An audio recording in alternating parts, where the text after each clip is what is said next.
Téma trvania schôdze je takisto pomerne dôležitou témou, pretože tak komunita správcov ako komunita vlastníkov sa nevie zhodnúť na tom, aké je ideálne trvanie schôdze. Ak sa zamyslíme nad tým, aká je úloha schôdze, tak úlohou schôdze tou najzákladnejšou je vlastne prejsť všetky body, ktoré sú jej programom, tak, aby bol tento program kompletne naplnený. To naplnenie programu znamená, že sa v jednotlivých bodoch nielen hlasuje, ale že sa v jednotlivých bodoch môže viesť istá miera diskusie a samozrejme môžu sa robiť prezentácie k jednotlivým bodom. Preto tvrdenia, že ideálna schôdza by trvala 20 minút, sú síce pekné a myslím si, že by ich uvítali určite minimálne správcovia, ale pravda je, že takáto schôdza je v praxi nereálna.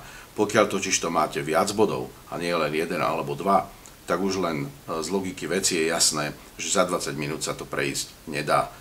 Hlasovania pri väčších domoch takisto trvajú ku každej otázke niekoľko minút, dokonca až niekoľko desiatok minút.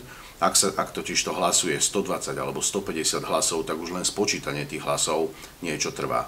Takže ideálny čas trvania schôdze sa vlastne určiť nedá.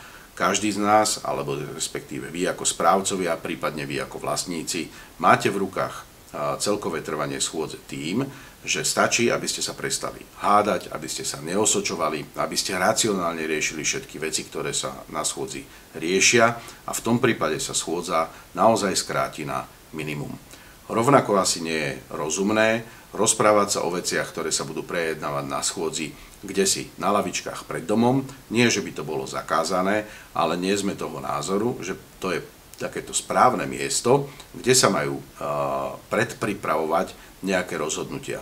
Ono totižto k rozhodnutiam vlastníkov je často treba kopu dôležitých informácií, ktoré ľudia pri sebe nemajú a tie diskusie na lavičkách sú naozaj nie celkom dobrým nástrojom na to, aby sa zodpovedne zhodnotili budúce hlasovacie otázky naozaj zo všetkých potrebných úhlov.